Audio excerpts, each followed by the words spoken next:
പയ്യന്നൂരിൽ M Swaraj കള്ളനെന്ന് അധിക്ഷേപിച്ച V Kunhikrishnan ജയിക്കും. 5000 വോട്ടിന് പാർട്ടി സ്ഥാനാർത്ഥി തോറ്റാൽ കണ്ണൂരിൽ CPM-നുള്ളിൽ വലിയ പൊട്ടിത്തെറി ഉറപ്പ്. അക്രമം അഴിച്ചുവിടുന്നതും പയ്യന്നൂരിൽ പാർട്ടിക്ക് വലിയ തിരിച്ചടിയാകുമെന്ന് മുന്നറിയിപ്പ്.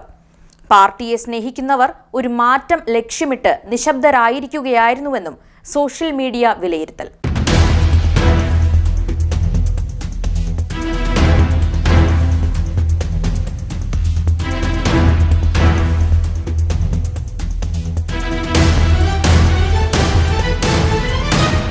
കേരള നിയമസഭാ തെരഞ്ഞെടുപ്പ് പൂർത്തിയായ ഉടനെ പരക്കെ അക്രമങ്ങളിലേക്കും ഭീഷണി പരമ്പരകളിലേക്കും പ്രവേശിച്ച മണ്ഡലം കണ്ണൂരിലെ പയ്യന്നൂരാണ്. CPIM ചോദ്യം ചെയ്യപ്പെടാത്ത ശക്തിയായി നിലകൊള്ളുന്ന പയ്യന്നൂർ മണ്ഡലം ഒരു പ്രത്യേകതരം റിപ്പബ്ലിക് ആണോ എന്നുപോലും ചോദിച്ചുപോകും. പയ്യന്നൂരിലെ CPIM-നുള്ളിൽ ഫണ്ട് തട്ടിപ്പുമായി ബന്ധപ്പെട്ടുയർന്ന വിവാദങ്ങളുടെ ബാക്കി പത്രമാണ് വി കുഞ്ഞികൃഷ്ണന്റെ വിമത സ്ഥാനാർത്ഥിത്വം. രക്തസാക്ഷി ഫണ്ട്, പാർട്ടി ഓഫീസ് നിർമ്മാണ ഫണ്ട് എന്നിങ്ങനെ സകലതിലും തിരിമറി ബോധ്യപ്പെട്ടതിന്റെ സാഹചര്യത്തിൽ തെളിവ് സഹിതം പാർട്ടിക്കുള്ളിൽ റിപ്പോർട്ട് ചെയ്ത വി കുഞ്ഞികൃഷ്ണനെ പാർട്ടി അവഗണിക്കുകയും ആരോപണ വിധേയനായ TI മധുസൂദനനെ പാർട്ടി വീണ്ടും സ്ഥാനാർത്ഥിയാക്കുകയും ചെയ്തതോടെയാണ് പയ്യന്നൂർ മണ്ഡലം ശ്രദ്ധാകേന്ദ്രമാകുന്നത്. പാർട്ടിയെ ചോദ്യം ചെയ്ത് മത്സരിക്കാൻ തുനിഞ്ഞിറങ്ങിയ വി കുഞ്ഞികൃഷ്ണന് UDF പിന്തുണ പ്രഖ്യാപിക്കുകയായിരുന്നു. പാർട്ടി നിർത്തിയ TI മധുസൂദനനെയും പാർട്ടി നേതൃത്വത്തെയും വെള്ളം കുടിപ്പിച്ചുകൊണ്ടായിരുന്നു വി കുഞ്ഞികൃഷ്ണൻ പൊതുവേദികളിൽ പ്രസംഗിച്ചത്. പാർട്ടി സെക്രട്ടറി MV ഗോവിന്ദൻ ഇടയ്ക്ക് വെച്ച വാർത്താ സമ്മേളനങ്ങളിൽ നിന്ന് വിട്ടുനിൽക്കുകയും പകരം M സ്വരാജ് മാധ്യമങ്ങളെ നേരിടാൻ ഇറങ്ങുകയും ചെയ്തപ്പോൾ പയ്യന്നൂർ ചോദ്യങ്ങൾ തലവേദനയായി. പണ്ട് VS-നെതിരെ പിതൃശൂന്യത പരാമർശം നടത്തി വിവാദം സൃഷ്ടിച്ച M സ്വരാജിലേക്കുള്ള തിരിച്ചുപോക്കായിരുന്നു പിന്നീട് കണ്ടത്.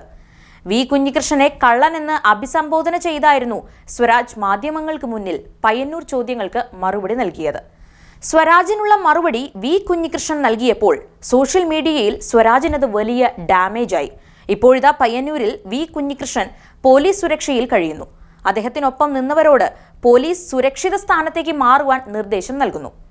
ഫേസ്ബുക്കിൽ കമന്റ് ബോക്സിൽ ആരൊക്കെ പ്രതികരിക്കുന്നു, പ്രതികരിച്ചതിന് ആരൊക്കെ ലൈക്ക് നൽകുന്നു എന്നൊക്കെ പരിശോധിച്ച് പയ്യന്നൂരിലെ പാർട്ടി വിമർശകർക്കെതിരെ ആക്രമണം നടക്കുന്നു.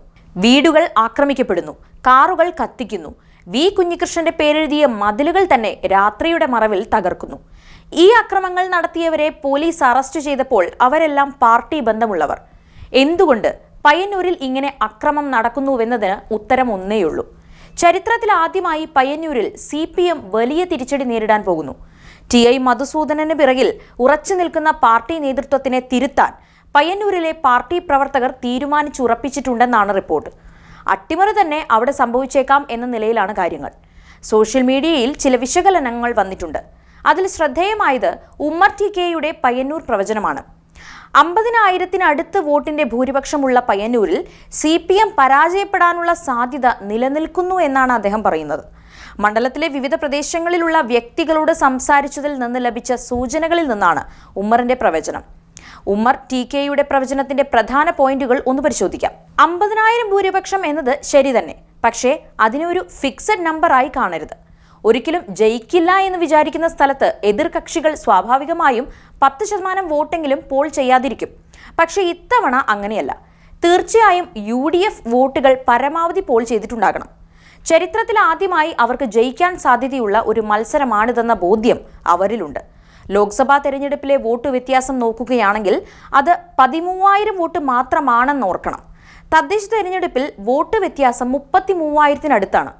ലോക്സഭാ തെരഞ്ഞെടുപ്പിൽ ഉണ്ണിത്താന് കിട്ടിയ 58,000 വോട്ട് UDF പിടിക്കുന്നു എന്ന് വിചാരിച്ച് നമുക്ക് മുന്നോട്ട് പോകാം. പാർട്ടിയിൽ നിന്നും വലിയ വോട്ട് ചോർച്ച ഇവിടെ നടന്നിട്ടുണ്ട്. ഒരു വാർഡ് തെരഞ്ഞെടുപ്പിൽ പോലും മത്സരിച്ചിട്ടില്ലാത്ത വി കുഞ്ഞികൃഷ്ണൻ ഒരു സുപ്രഭാതത്തിൽ മത്സരിക്കാൻ അങ്ങ് തീരുമാനിച്ചതാവില്ല. കൃത്യമായും പല പ്രദേശത്തെയും പാർട്ടി ഭാരവാഹികളുടെയും പ്രവർത്തകരുടെയും പിന്തുണ കൃത്യമായും അതിന് പിന്നിലുണ്ടാവണം. പ്രാദേശിക കമ്മിറ്റികളിൽ ഉണ്ടായ എതിർപ്പ് വകവയ്ക്കാതെ ജില്ലാ നേതൃത്വം കാണിച്ച വാശിയാണ് ഇത്തരമൊരു പ്രതിസന്ധിക്ക് കാരണമായതെന്ന ചിന്ത ഭാരവാഹികളിൽ ശക്തമായുണ്ട്. പ്രവർത്തകർക്കിടയിലും ഈ വികാരം ശക്തമാണ്. ഇടതു ഭൂരിപക്ഷമുള്ള 8ഓളം സ്കൂളുകളിലെ അധ്യാപകരോട് സ്റ്റാഫ് റൂമിലെ ചർച്ചകളെക്കുറിച്ച് അന്വേഷിച്ചിരുന്നു.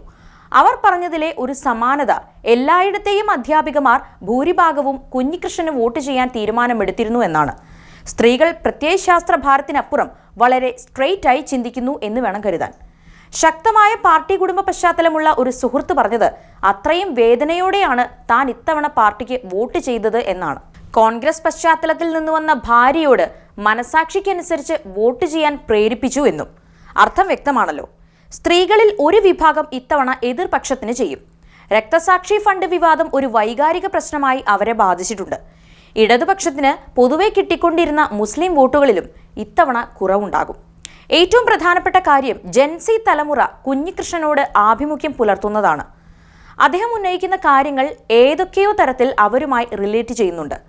മധുസൂദനന്റെ സോഷ്യൽ മീഡിയ ഫോളോവേഴ്സ് 42K ആണെങ്കിൽ കുഞ്ഞികൃഷ്ണന്റേത് 50-ന് മുകളിലാണ്. പൊതുവെ അടിത്തട്ടിലെ പ്രവർത്തകർ ബാനറും പോസ്റ്ററും ചുമരെഴുത്തും നടത്തുകയാണ് പതിവ്. കൂറ്റൻ ഫ്ലക്സുകളും മറ്റും ഇടതുപക്ഷത്തിന് നേരത്തെ പ്രത്യക്ഷപ്പെട്ട് കഴിഞ്ഞിരുന്നതുകൊണ്ട് വലിയ അധ്വാനം അവർക്കുണ്ടായില്ല. അതേസമയം എതിർപക്ഷത്തിന് സൂചി കുത്താൻ സ്ഥലം നൽകില്ല എന്ന നിലപാട് പൊതുസമൂഹത്തിൽ അവരോട് അവമതിപ്പ് സൃഷ്ടിച്ചിട്ടുണ്ട്.